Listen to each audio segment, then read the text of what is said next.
98 nations competed in the 1995 Judo Championships in Shiba, Japan. In 1997, 110 countries were present at the Paris Championships. Since the 1992 Barcelona Olympic Games, Judo has ranked second amongst the most universal sports and has been watched by a large number of television viewers. It means that at the present time, millions of people practice or have practiced this activity throughout the world.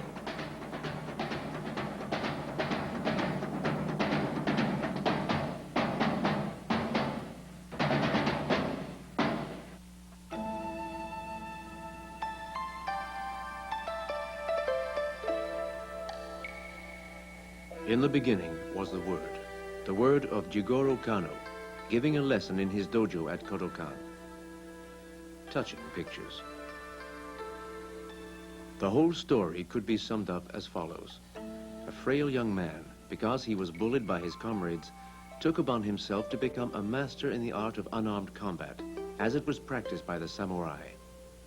Judo was born.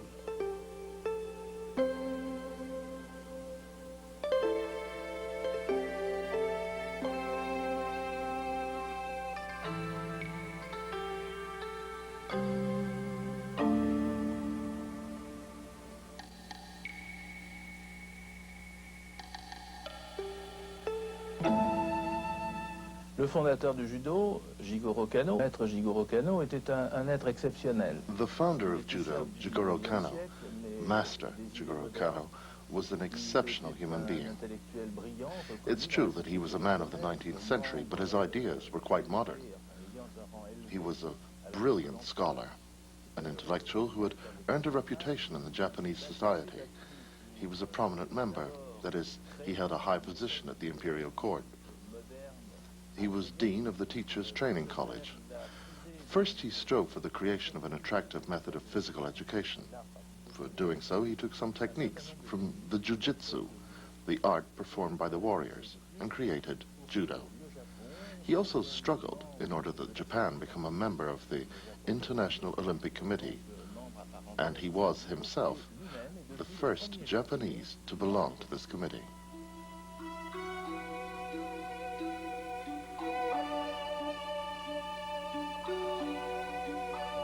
The Kano method, which at first had to impose itself against other schools of jiu-jitsu in memorable contests, became compulsory in all Japanese schools. Here, filmed in 1907, is a demonstration performed by Master Kano in front of the Emperor of Japan. Judo, as Kano saw it, was a complete educational method on the art of making the most of one's energy, and what was learned on the mat should also serve in everyday life. Teachers were trained at Kodokan, the place where wisdom, or it could be said, where life was taught.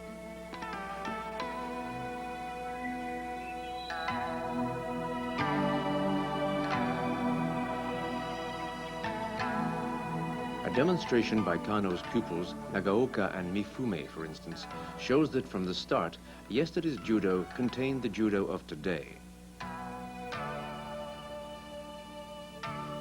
It was up to the pupils who had become masters to spread judo abroad.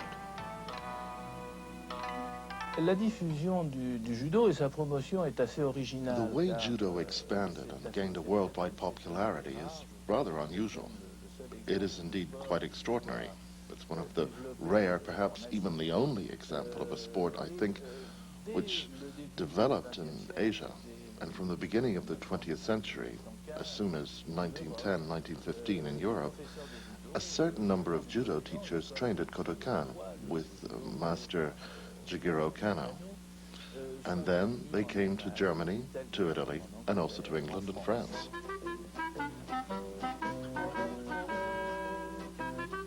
Judo, in its development, benefited from the myths of superiority and invulnerability which had accompanied the introduction of jiu-jitsu.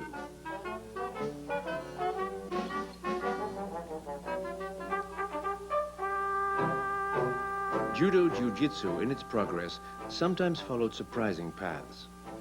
A demonstration of judo, a rather rudimentary kind of judo, is performed on the front line by Senegalese infantrymen during the First World War.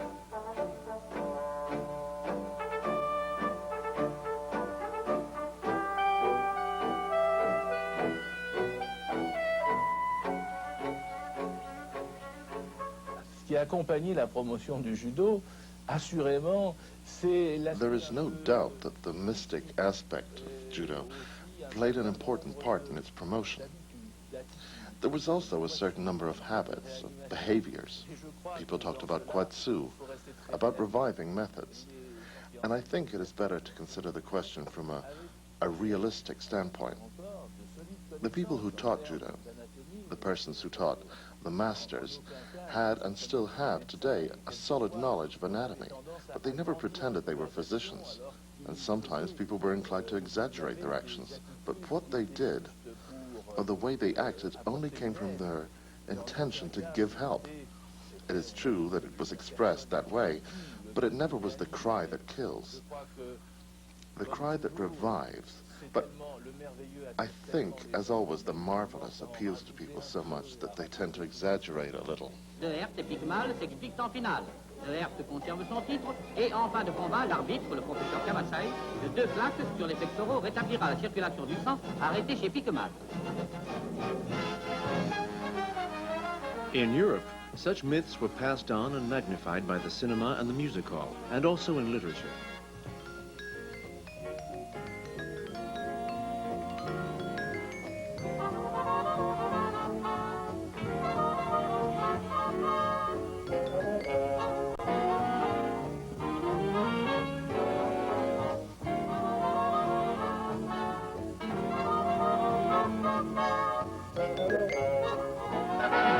L'accès des cages aux fauves était jusqu'à ce jour réservé aux seuls dompteurs professionnels. Mais André Mercier, président du syndicat des judokas français, démontre que la ceinture noire de judo est une assurance suffisante pour venir à bout de n'importe quelle tigresse.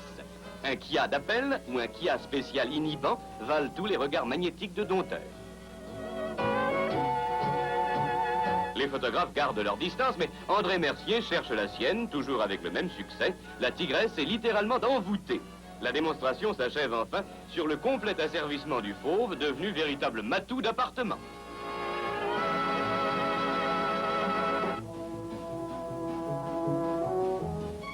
It was only in the first part of the 20th century that judo got organized, and that its educative aspect, as it was conceived by its founder, and as it is taught in Kodokan, seen in the following pictures, became attractive to people.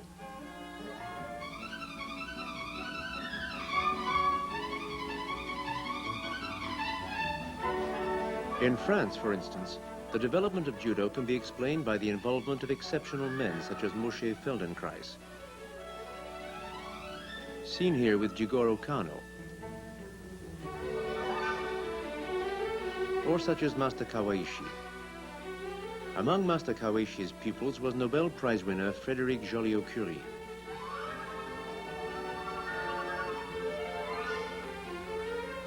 He sits here with his wife Irene.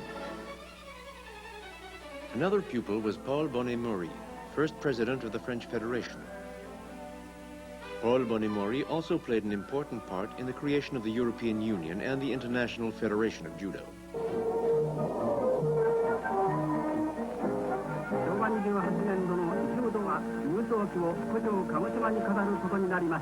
Le judo est maintenant un pont au-dessus des mers entre la France et le Japon, et chaque année, nous désirons inviter un champion japonais choisi par le docteur Kano pour venir en France et en Europe.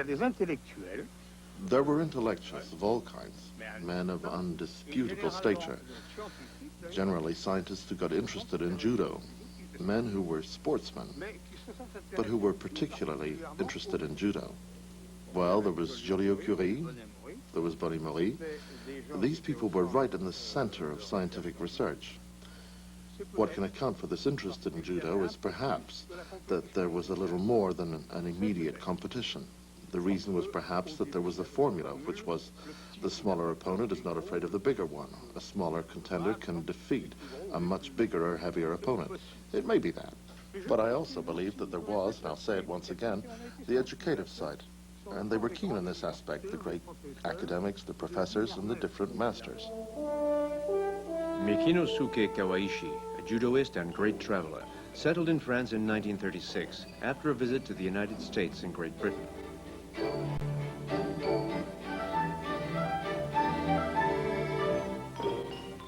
Kawaishi, en tout cas, In any case, Kawaishi knew what he was doing, and I have always said that there were two Kawaishis. The great Kawaishi who made judo in France, who made judo in Europe, and who was at the origin of the expansion of judo in the world, and that he did it more than the first Japanese.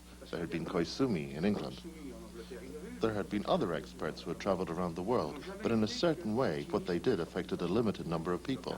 They were good judoists, but they were not really influential. Very quickly, he decided to form teachers, who, in their turn, would be responsible for the formation of other teachers, which was my case. At the end of the war, I left for Belgium, where I developed judo there, then in Holland, and then at Cuba. And from that very development, starting directly with the Kawaishi method, both North and South America had been totally taken with judo. And after a couple of years, they founded the Pan American Federation and sent a Pan American team to fight at France and in Europe. An ambassador for good judo, Jean de Hert, won the first European Championships in the third Dan category in 1951 in Paris. In the final, he triumphed over the British contestant Gleason.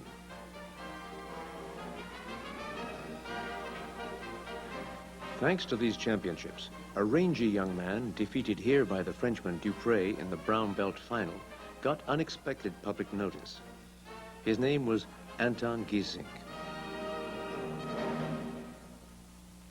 La Fédération internationale a été créée en 1951 à la suite d'une initiative. On the initiative of the European Union, which had already existed at the time, the International Federation was created in 1951. And in 1952 was presided over by Master Rizei Kano, son of the founder of judo. And at that time, 4 Pan-American countries, 1 country from the South Sea Islands and 1 from Asia, joined the 13 European nations, which had created the International Federation, reaching the number of 19 countries. Africa is not mentioned, and sometimes we tend to forget that African leaders in those times were associated with a large number of European structures. Sometimes we're inclined to speak of 4 unions. There were actually 5. Even though Japan sends its messengers abroad, its judo remains a great mystery. Rare are the ones who have the privilege to attend the encounters between East and West, as in 1953. There is no doubt, there is Japanese judo on one side, and there are the others.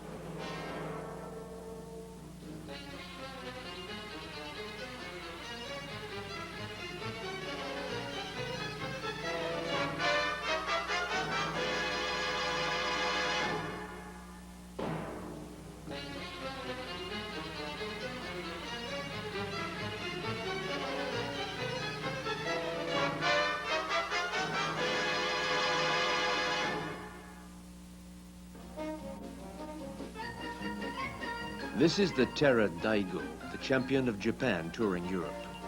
Here he is challenged by 10 of the best French judoists. Only Jean de Hert obtains a draw.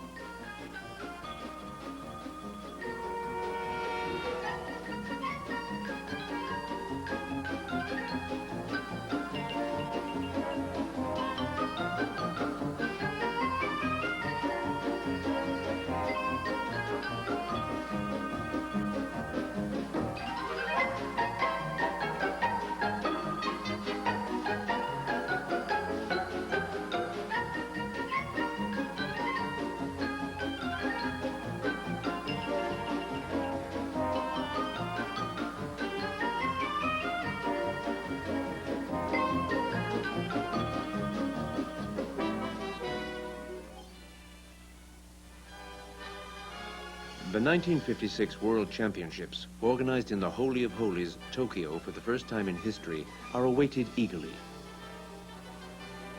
After a long trip, judoists coming from 31 nations meet in a single category. The bouts last 10 minutes.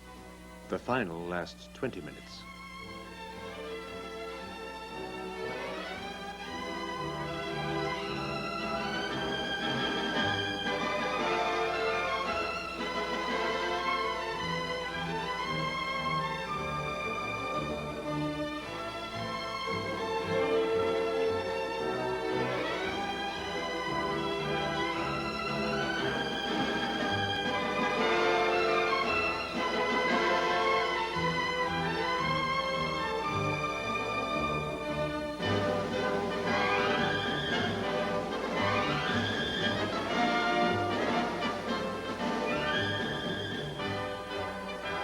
Natsui, the Japanese, is the winner. After defeating his compatriot Yoshimatsu in the final, Natsui becomes the world champion.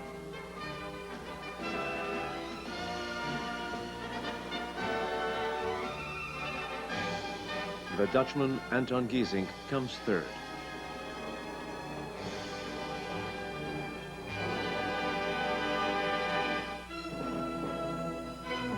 Nearly 40 years later, still in Japan, the 19th Shiba World Championships open with 98 countries represented.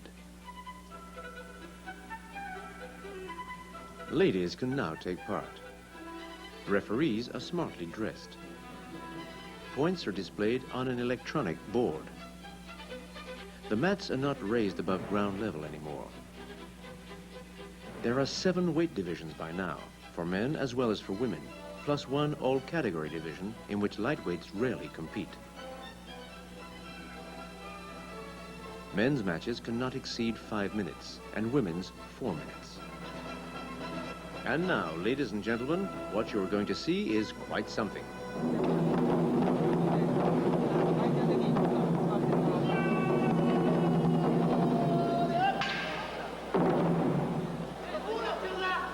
Here are some men and women champions during their victorious finals.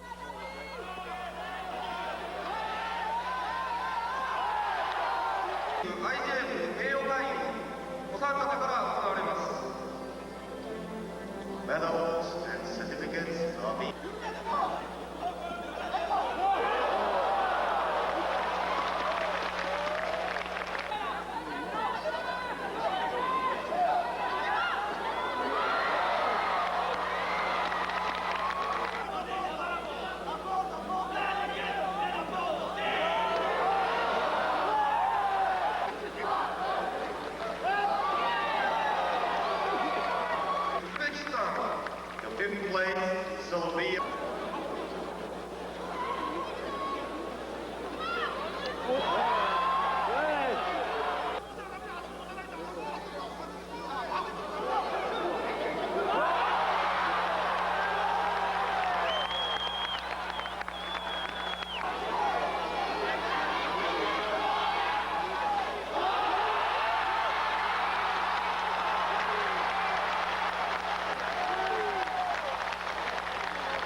The champions are not exclusively Japanese, far from it, especially when you see the women champions.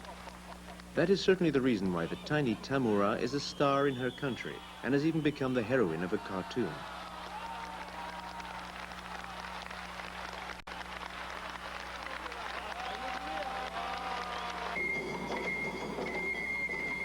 This sport is the constant creation of the men and women who practice it, and who, in their turn, are transformed by this same creation.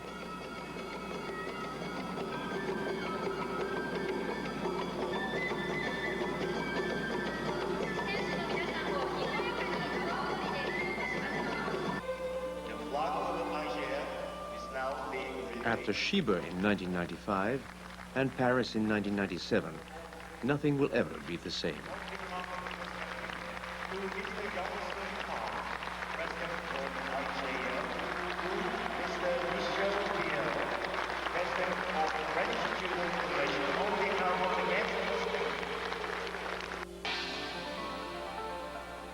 Yet, if judo progresses more and more, it also respects tradition. A tradition which is totally contained in the teaching of katas, the fundamentals of judo, that is, the science of judo holds.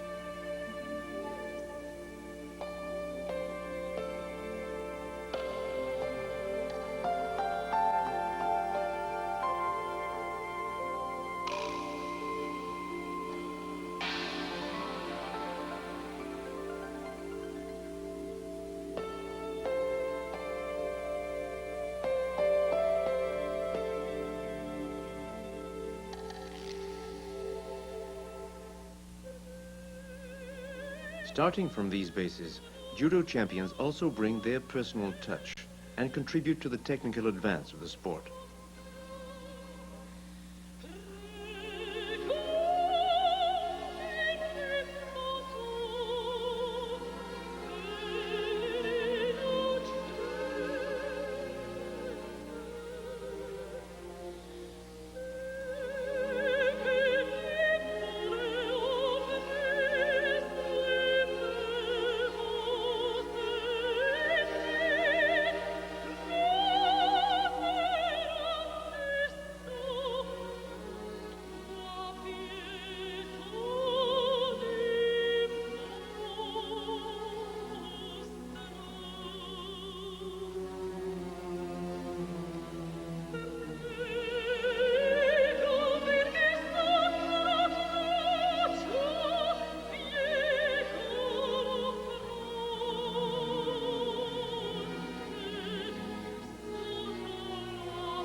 In the past, as in the present, the Uchimata movement has always been favored by judoists.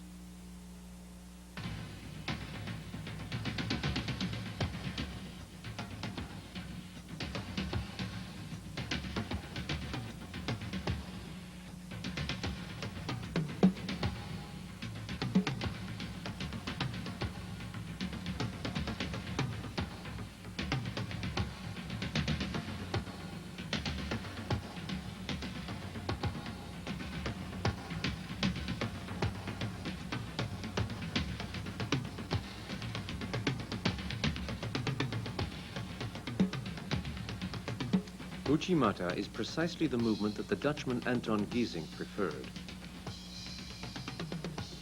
Giesink was the first non-Japanese judoist to be lionized. He also was, and this is sometimes overlooked, the most Japanese of all Western judoists.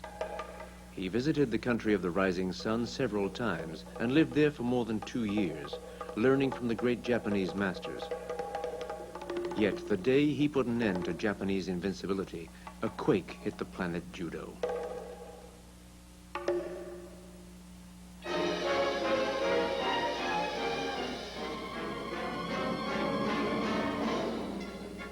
Anton Giesink at work. 3 Japanese are competing in the 1961 Paris World Championships.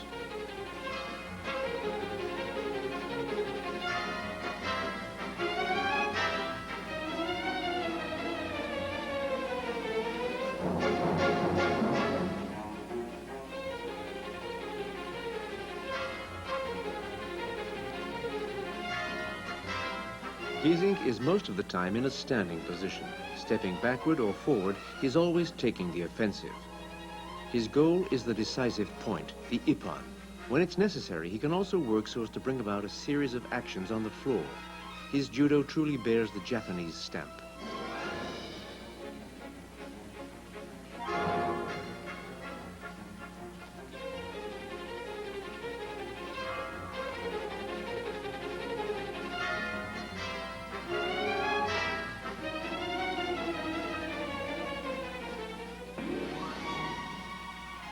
During the 1964 Olympic Games in Tokyo, judo is admitted as a sport of demonstration, and a whole nation believes that its champion, Kaminaga, is going to erase the affront suffered 3 years before in Paris.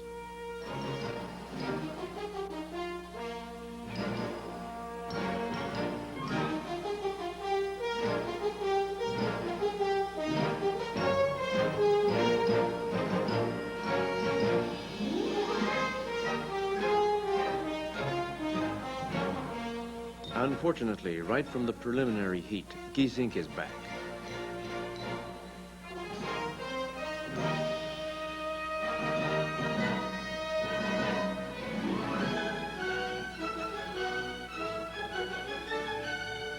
After a curious system of qualification, he meets Kaminaga again, but this time in the final.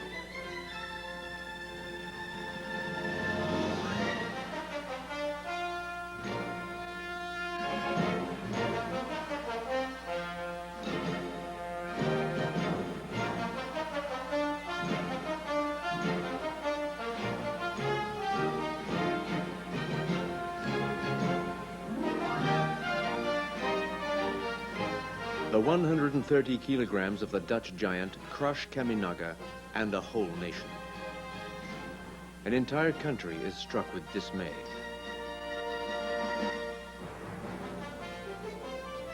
The words national mourning are even mentioned.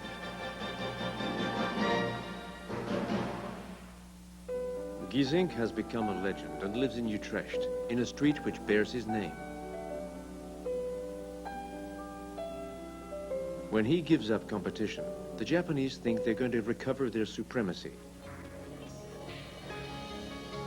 But they don't reckon with the emergence of the German and Soviet judoists.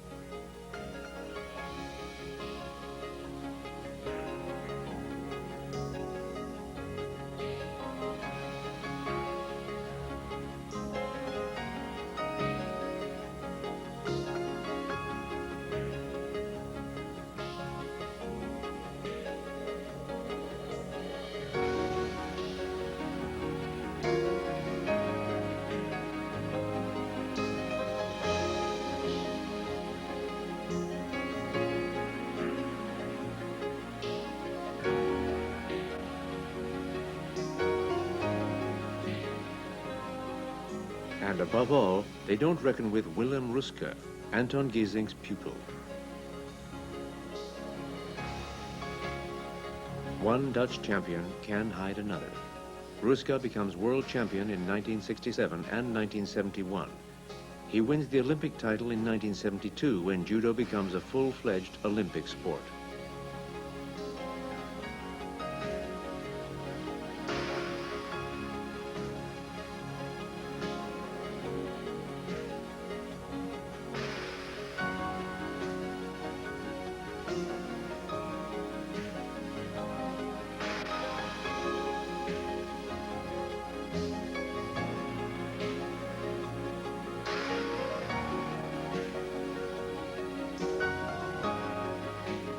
During the 1972 Olympic Games in Munich, Ruska wins the double title of heavyweight champion and all-category champion.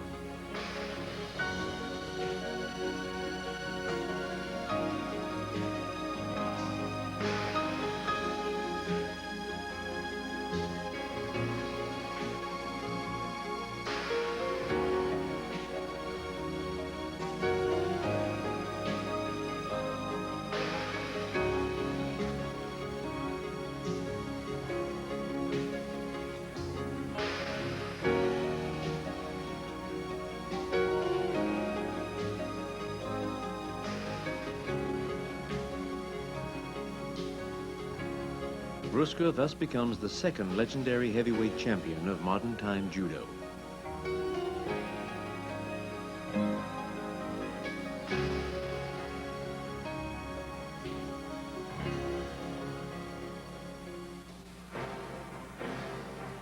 To achieve such a double nearly 20 years later is Japanese. This is a moment worth waiting for. Here is Yasuhiro Yamashita, judo incarnate.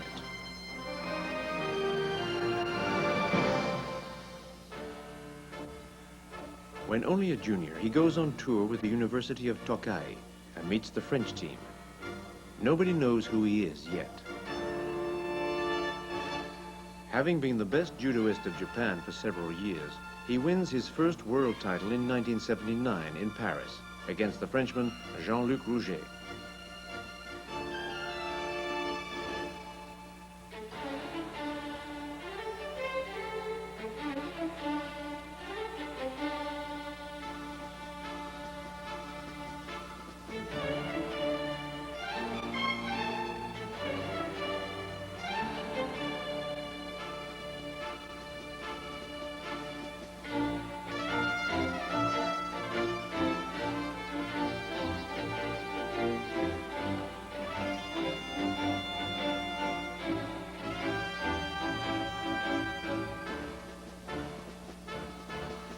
Three other titles of world champion will follow, including the heavyweight and all-category double in 1981 in Maastricht.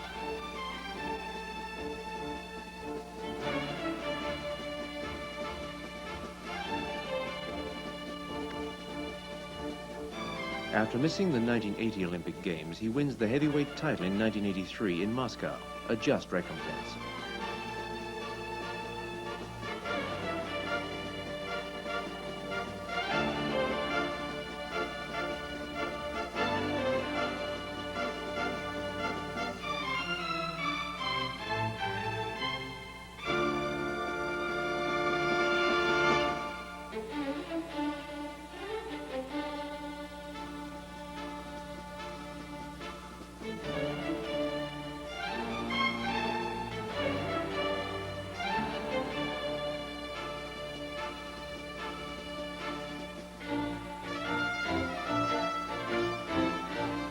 As in the Olympic Games of Los Angeles, Yamashita is able to win with one leg injured.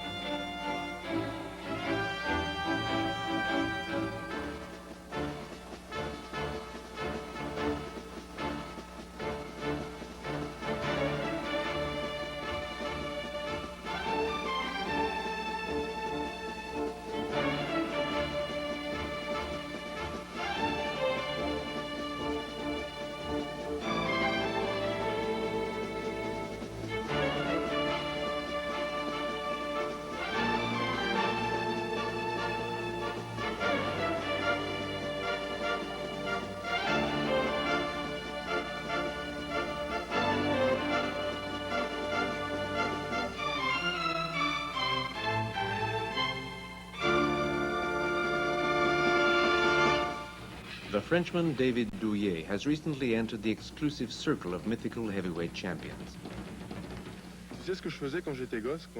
You know what I used to do when I was a kid and I won a championship? When I became champion of Seine-Maritime, I took a map. And I looked at the Seine-Maritime and the area it covered, its limits, etc., and I told myself, I'm really proud. I'm the champion of all that region. Then it was the turn of Normandy, and I would do the same thing. When you win the French championship, you take the map and you see France, and you think, it's great. You're the champion of all that, with all that means. And then one day, you don't do it anymore. And one day your grandmother calls you on the phone and tells you, you know my grandson that I cried this morning? And why is that, Grandma? It's because I came across the map of the world and I thought, it's my grandson who's the champion of all this. And at that moment, I cried. When he took part in the 1997 World Championship, he had won an Olympic title and 3 world titles, including the double title, heavyweight and all category.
He has the same cat-like agility as Yamashita and is a complete judoist.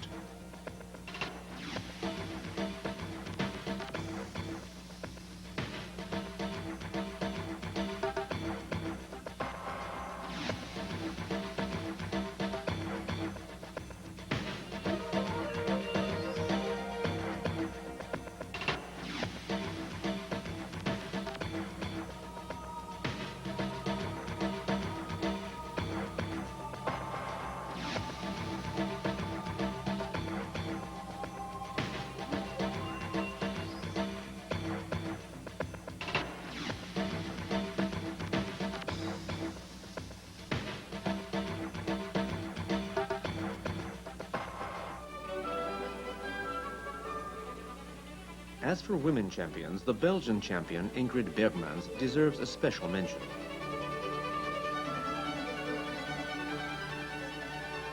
She won the world title 6 times, twice in the light heavyweight division, that is under 72 kilograms, and even more exceptional, 4 times in the all category division.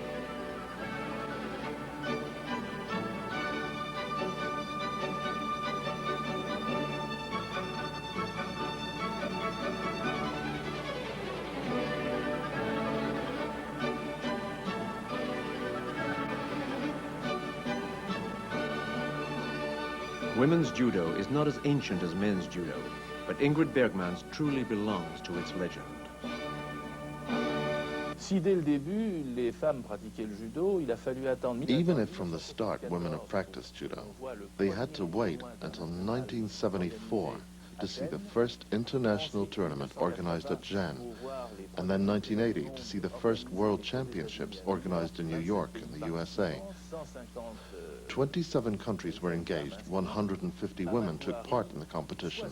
At Macquarie, there were 64 countries and more than 240 women judoists, which constituted a real progression.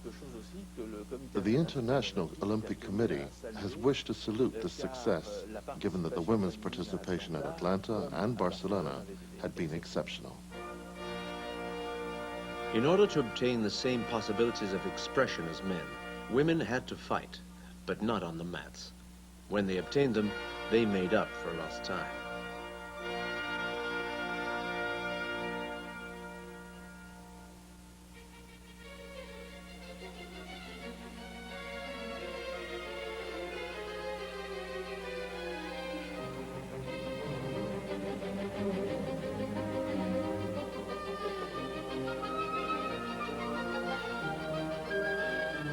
From the beginning, they practiced a technical, offensive, and spectacular judo.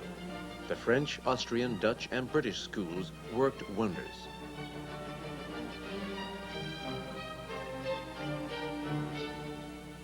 Then the World Championship revealed exceptional talents.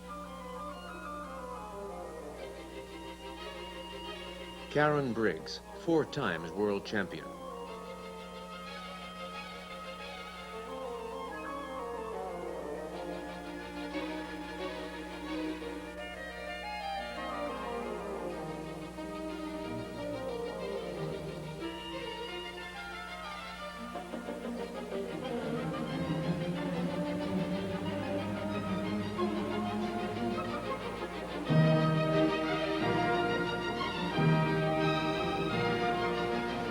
Brigitte Dédier, 3 times world champion.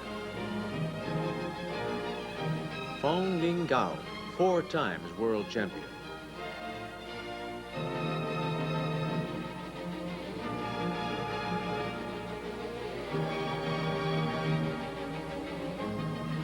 Min Sun Cho, Olympic champion and twice world champion.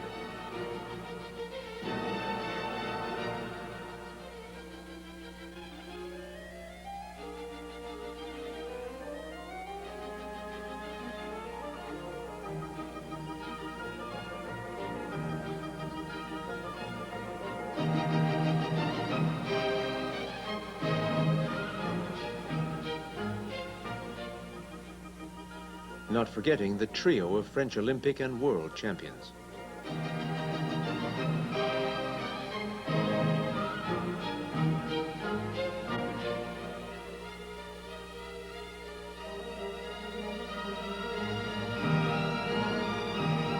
It was to be difficult for the Japanese to encroach on the territory of the best women champions.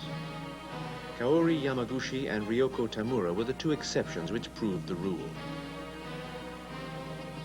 The situation was similar to that of Giesink and Ruska regarding Japanese judo, for as soon as the weight divisions appeared at the beginning of the 1960s, the Japanese carried off all the medals, doing the Grand Slam at the 1969 World Championships in Mexico and 1973 World Championships in Lausanne.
Here are the greatest of the great, Okano, Olympic and world champion.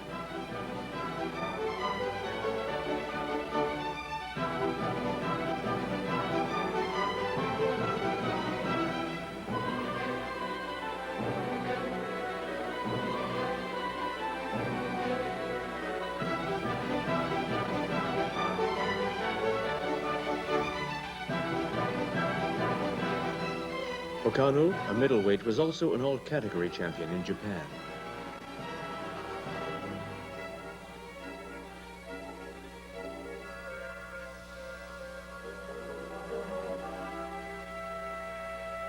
Fuji, 4 times world champion.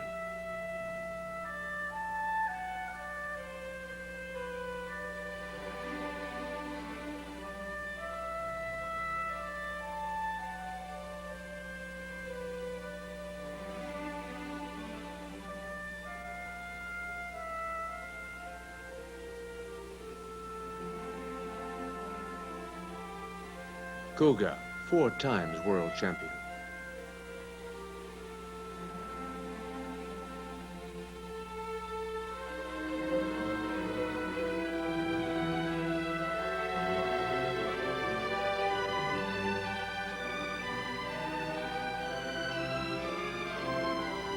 Ogawa, also 4 times world champion.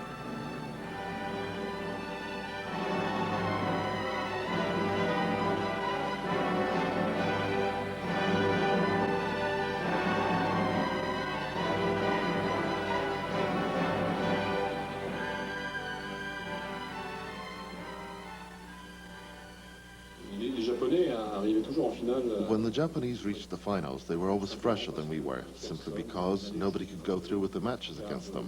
Because to wear them out, we were more or less conscious of it. It was not necessarily planned, but anyway, given the aura attending the Japanese, but considering their history, we did not get through because they also had a possibility to have a second chance when you did not exhaust your opponent completely. The Japanese were fresher than we were. It was a reality. In Vienna, we all decided, the whole world decided to say no to that. It was not a watchword, but we were aware of it.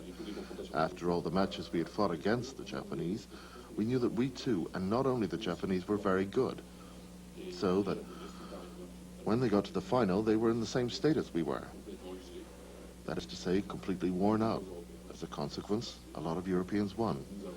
And we won the world title. The breach opened by Jean-Luc Rouget was widened by Vladimir Nevzorov, world and Olympic champion.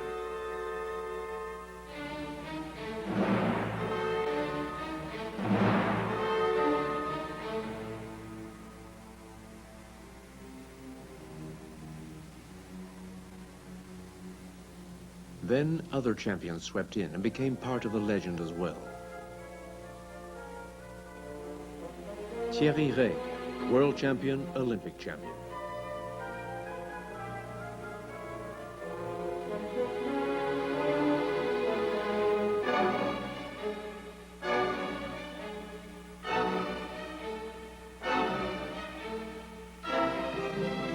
Neil Adams, world champion.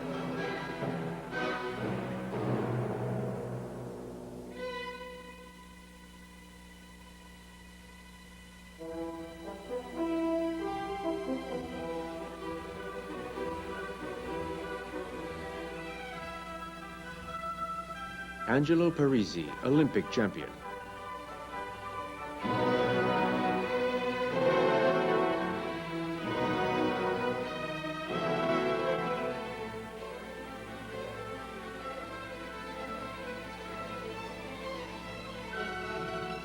Seisenbacher, double Olympic champion.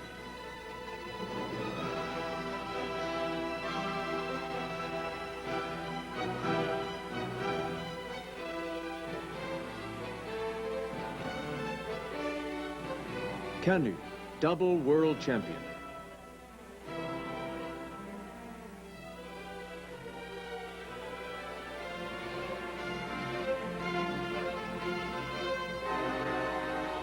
Le Gien, twice Olympic champion.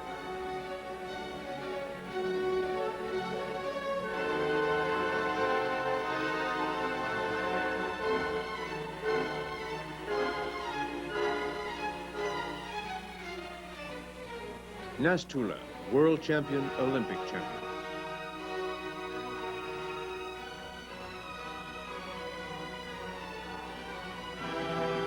Kelmas, twice world champion, Olympic champion.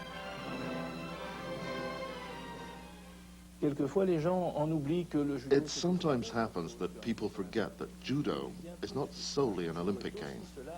Judo is much more than that. Judo is also an Olympic sport, but it is also much more. And that is to say that the teaching, the degrees, and all that is based on the transmission of knowledge has always been thoroughly worked at. Judoists have always attached a great importance to the passing on of their knowledge. This transmission at the same time includes respect for the master, but also respect for the pupil. And it is also a form of mutual understanding and privileged relations, destined to facilitate this transmission. It is, I think, one of the reasons which accounts for the harmonious development of judo in the different countries. Judo is a school of life. It gets existence underway. There is no physical effort if there is no character, no willpower and intelligence. Judo, by the confrontations it brings about, establishes a maximum number of comparisons between men, teaches self-knowledge and the understanding of others. It is a school of sociability. Judo has virtues, virtues which are taught. Politeness is respecting others. Courage is doing what is fair. Sincerity is expressing oneself without concealing one's thoughts. Honor is keeping one's word. Modesty is speaking of oneself without vanity. Respect. Without respect, no trust can exist. Self-control is keeping quiet when anger wells up. Friendship is the purest of all human feelings. Judo is a bouquet of all these flowers.